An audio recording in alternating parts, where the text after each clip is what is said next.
Triomphe Congo TV est une chaîne d'analyse politique, économique, sociale et culturelle.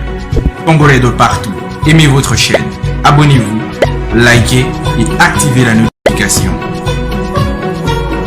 Vous voulez la information? Triomphe TV.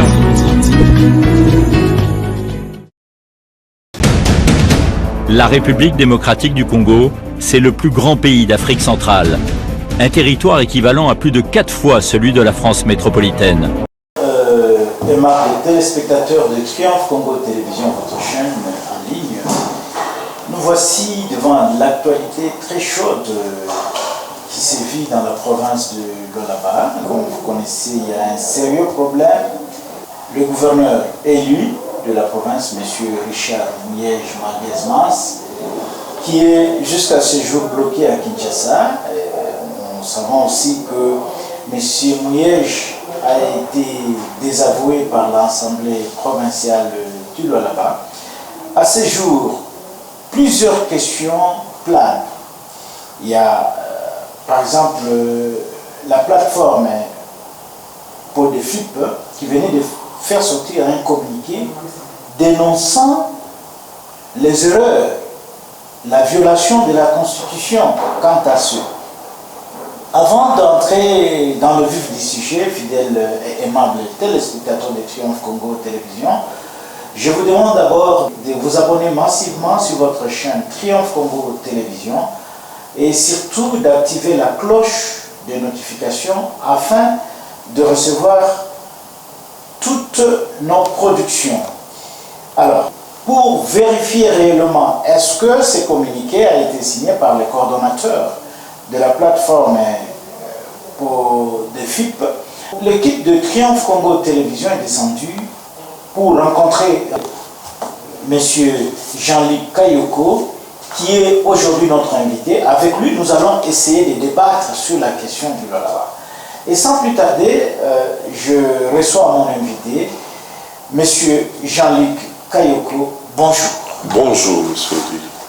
Devant un communiqué où vous essayez d'évoquer plusieurs questions qui cadrent avec la province du Lualaba.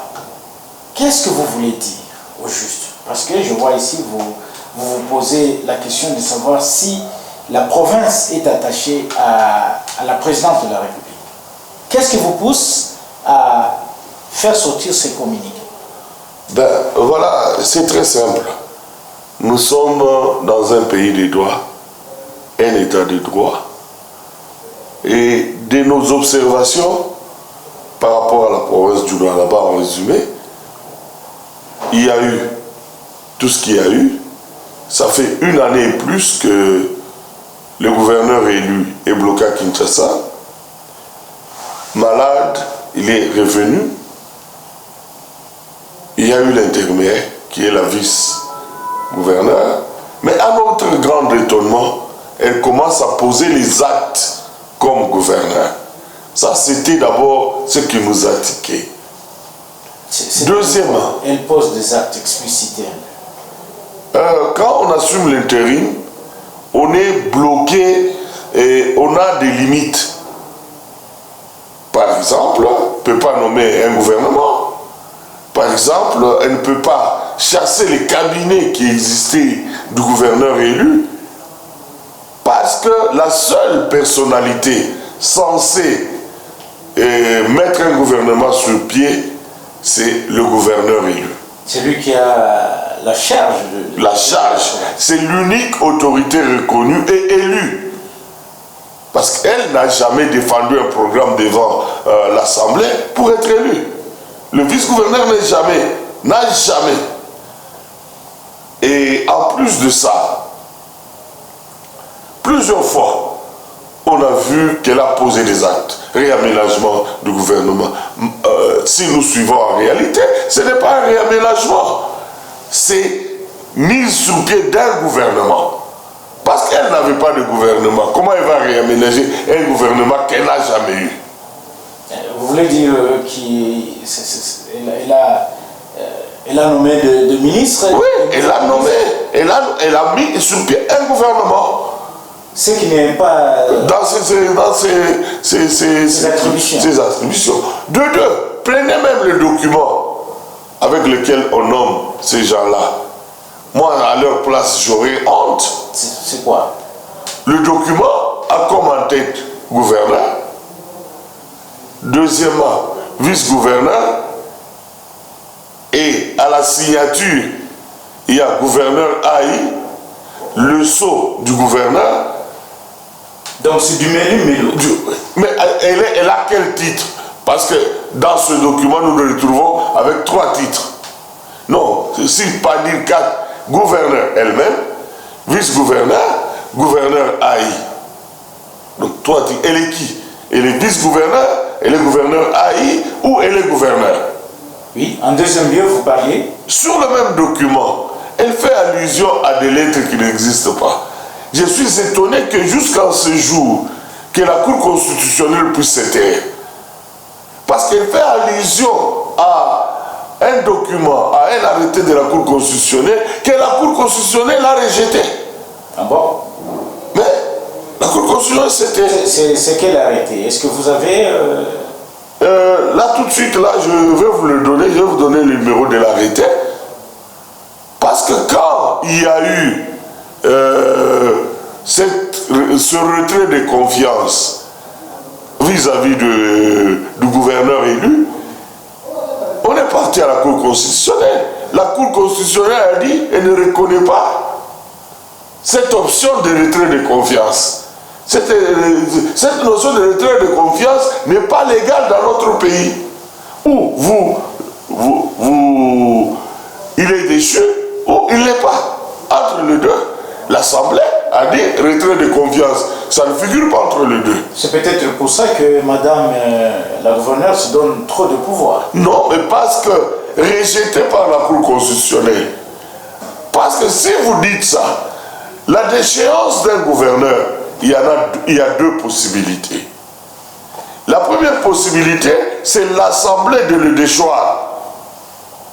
La deuxième possibilité, c'est le président de la République. De 2, il n'y en a aucune qui a été réalisée. Mais qu'est-ce qui vous fait dire que la province de Lualaba est attachée à la présidence de la République? Voilà, on en arrive. Premièrement, nous avons remarqué qu'elle est partie faire rapport au président de la République pour la première fois. Dans notre entendement, nous sommes dit, bon, c'est une province à problème, peut-être le président avait voulu avoir certaines réalités, mais elle est sortie, elle a dit qu'elle est partie faire le rapport de la province. Ça tiquait. Aujourd'hui, pas plus tard que la semaine passée, elle est repartie encore. Toujours dans la même optique de faire rapport au président de la République. Normalement, elle doit faire rapport à qui? À l'Assemblée provinciale. Bon, comme elle a déjà acheté l'Assemblée provinciale, qui est devenue sa caisse de résonance. À moins que vous le prouviez. Bon, la preuve est très simple. La preuve est très simple. Les actes qu'elle est en train de poser ne sont pas dans ses attributions. En aucun jour, on a vu l'Assemblée lui reprocher. En aucun jour, ça fait plus d'1 année, elle n'a jamais rendu compte à l'Assemblée. Donc ça prouve que l'Assemblée n'existe pas. En plus, un autre élément, l'Assemblée, c'est une institution à part, qui a ses attributions à part. Au grand étonnement de tout le monde, l'ordre de mission de tous les députés qui se déplacent est signé par la vice-gouverneur. C'est pas possible. Oui, c'est pas possible, mais c'est vraiment... 2 institutions différentes. C'est vraiment une violation de la Constitution, si nous comprenons bien.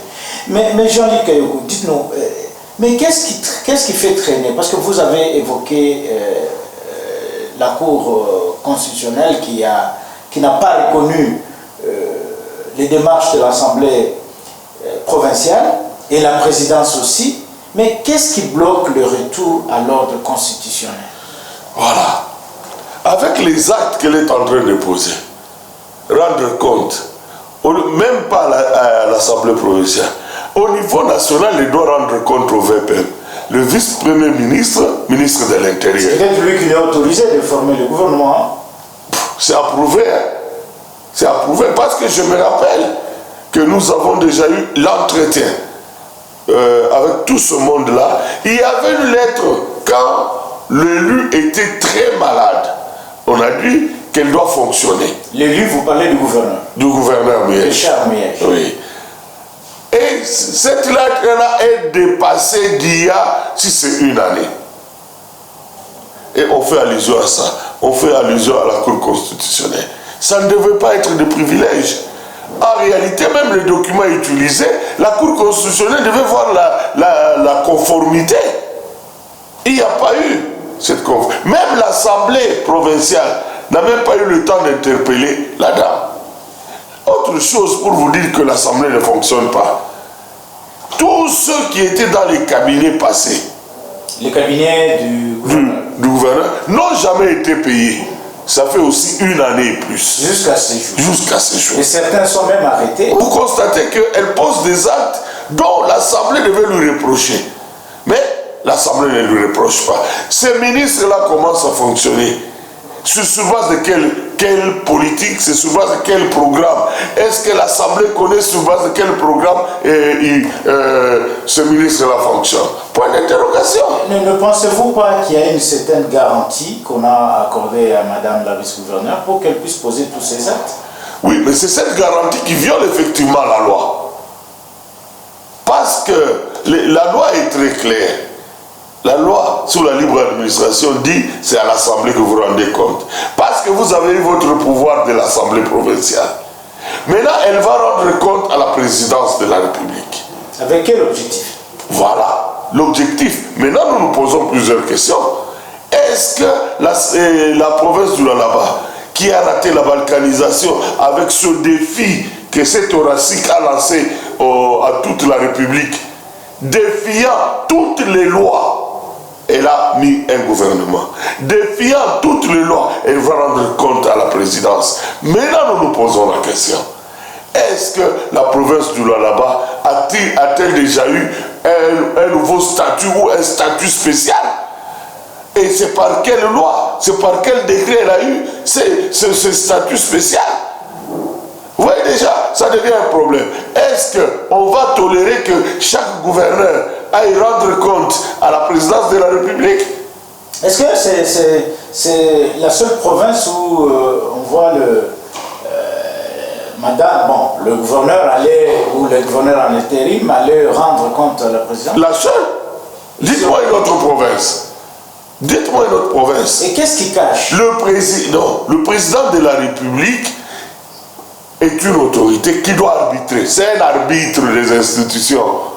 Mais maintenant, quand lui-même entre dans l'institution, là-bas, ça devient quoi? Et dans tout ça, votre crainte, c'est quoi? Notre crainte, c'est qu'on est déjà en train de violer. Sur le plan administratif, ça pose un problème. Si une personne qui n'est même pas élue, je répète bien, elle n'est pas élue, mais si c'est elle qui va rendre compte à la présidence, maintenant les élus, et pourquoi, si aujourd'hui on la reconnaît, on lui donne tous ces privilèges, pourquoi on n'a pas organisé les élections de gouverneurs dans la province du Lualaba? C'est parce qu'il y a un gouverneur qui existe. Donc nous sommes en train de nous dire, finalement, c'est au niveau de la présidence que se pose le problème du Lualaba. Et est-ce que le président de la République, c'est lui qui détient le dossier ou c'est le gouvernement? Parce qu'en fait, dans notre pays, d'après notre constitution, le président est le garant. C'est lui qui gère, c'est le premier ministre. Oui, il y a une question sur votre communiqué aussi. Vous dites pourquoi les dossiers du gouverneur Miège n'arrivent toujours pas à trouver la solution. Vous adressez à qui cette question? À toutes les autorités, à la présidence. L'article 69 de la Constitution lui donne le pouvoir de finir ce problème. Au Premier ministre, quand vous prenez dans la Constitution, vers l'article 90, on dit c'est lui qui qui surveille l'exécution de loi. Quand vous prenez la Cour constitutionnelle, c'est elle qui fait la conformité.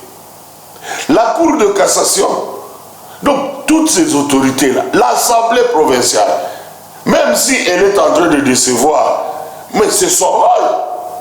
Mais ce que nous voudrions aussi arriver, nous voudrions rappeler à toutes ces autorités, c'est que nous sommes en train de jouer avec l'arbre, nous sommes assis sur un arbre en train de le couper.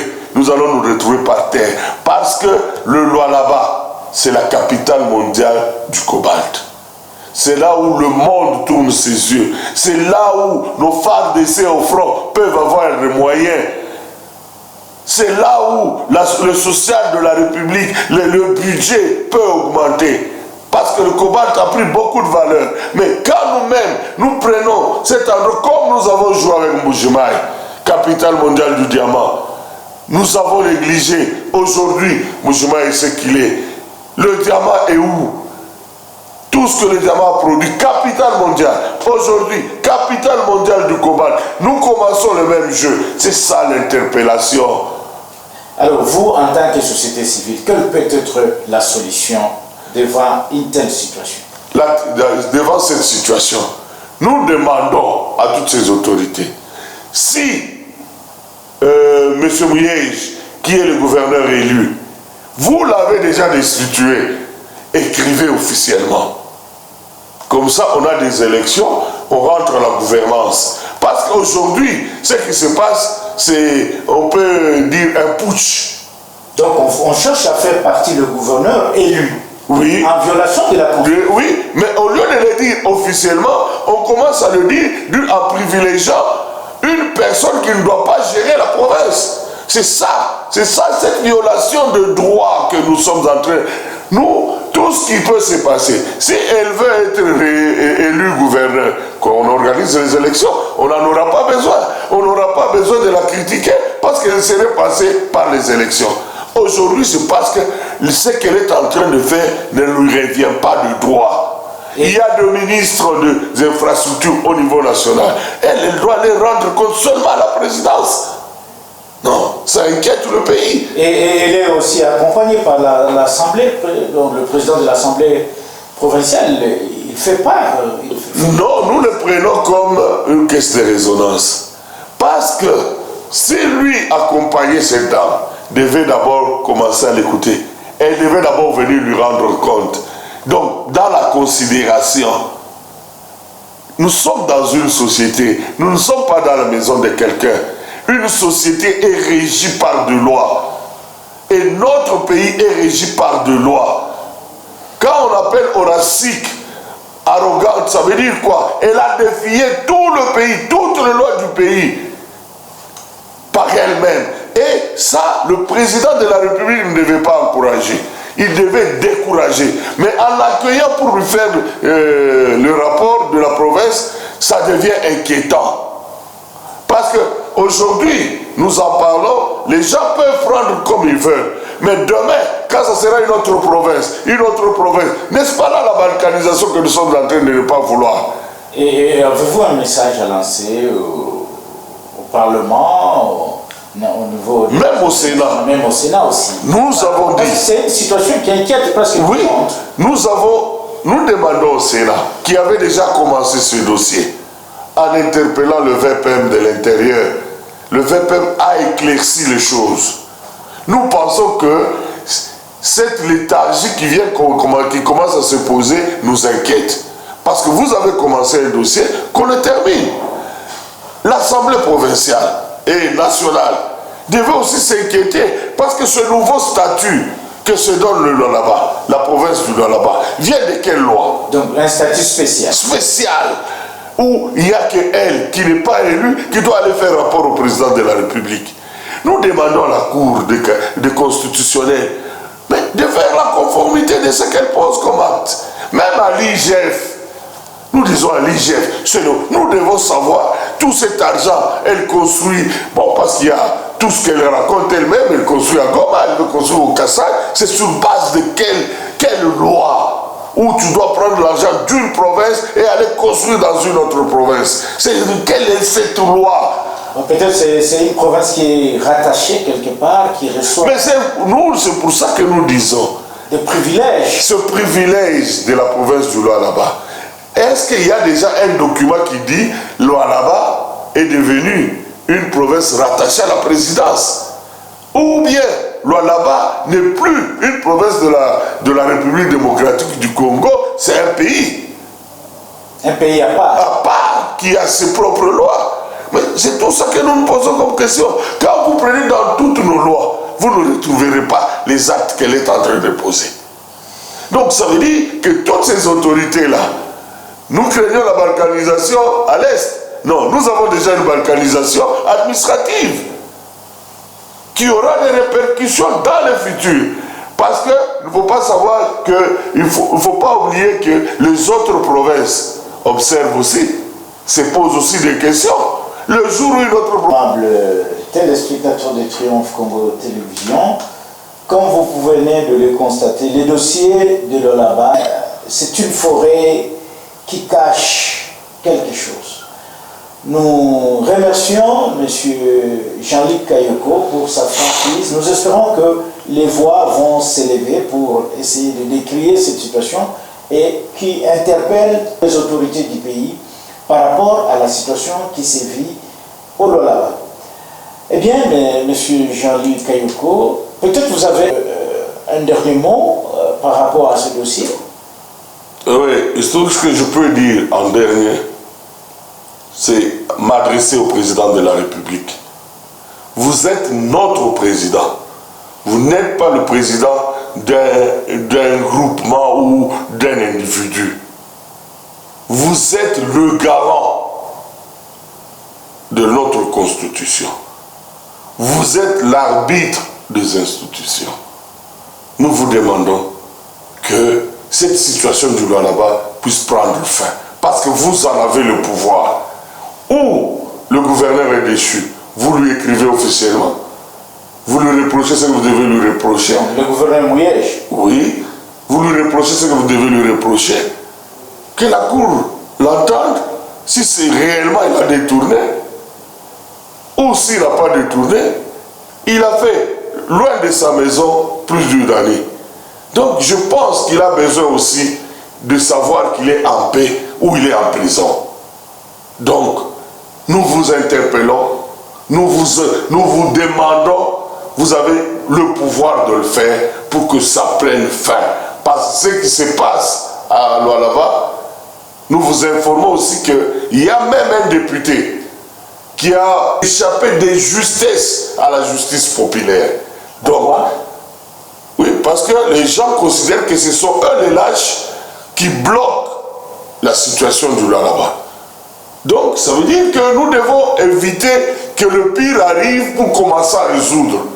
Nous pouvons résoudre ça maintenant et tout de suite. La Cour de cassation, elle a commencé une procédure. Pourquoi elle arrête? Elle n'a qu'à continuer la procédure qu'on prouve. Parce que les 390 millions dont on parle, c'était, il y avait les séances de compensation, les séances de réconciliation de comptes. Donc ça veut dire que l'IGF n'avait pas encore donné son rapport final. Pourquoi on se concentre sur ça? Parce que ce n'était qu'un rapport provisoire. Pourquoi on se concentre sur ça? Moi je pense que la Cour continue, qu'on l'entende une seule fois pour toutes, qu'on le laisse libre ou qu'on le garde. Voilà, aimable téléspectateur de Triomphe Congo, Monsieur Jean-Luc Kayoko, l'équipe de Triomphe Congo vous dit merci. Je vous remercie aussi. Et je suis heureux qu'au moins que ce dossier prenne fin. C'est ça le grand souci, selon la loi. Merci. Triomphe Congo TV est une chaîne d'analyse politique, économique, sociale et culturelle. Congolais de partout, aimez votre chaîne, abonnez-vous, likez et activez la notification. Vous voulez la bonne information? Triomphe.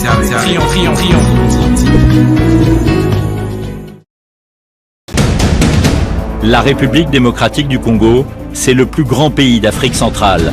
Un territoire équivalent à plus de 4 fois celui de la France métropolitaine.